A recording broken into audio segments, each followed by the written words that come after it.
So hi guys, this is టోమ్గల్ reporting from Vizag. దరిద్రం నేనైనా కొడతానా, దరిద్రం వచ్చి నన్ను కొడుతుందో తెలియదు కానీ ప్రతిసారి నేనే దెబ్బైపోతాను. సో అందరికీ తెలిసిన విషయమే, రీసెంట్గా మనమైతే కాకినాడ నుంచి మోడిఫికేషన్ చేయించుకొని వైజాగ్ బండి తీసుకొచ్చామని.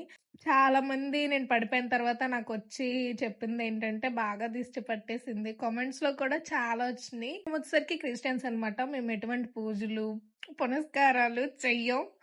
నాకు అటువంటి పట్టింపులు కూడా ఏం లేవు. నాకైతే ఏం అవ్వలేదు, చిన్న చిన్నగా తగిలినాయి అంతే. నా ఫోన్ వచ్చేసరికి మొత్తం పగిలిపోయింది అనమాట. నేను వాయిస్ ఓవర్ ఇవ్వడానికి కూడా అవ్వట్లేదు. సో అందుకే నా వీడియోస్ కొంచెం లేట్ అవుతుంది, ఓపిక పట్టండి కొత్త ఫోన్ తీసుకునేంత వరకు. అసలు ఎలా పడిపోయాను అని చెప్పి చాలా మంది, అసలు తప్పు నాదేనా లేదా వాళ్ళదా, అసలు ఏంటి అనేది అందరికీ డౌట్ ఉండొచ్చు. తప్పు ఎవరిది కాదు. నేను రోడ్డు మీద వెళ్తుండే గ్రీన్ సిగ్నల్ ఇచ్చారు మారికొల్స.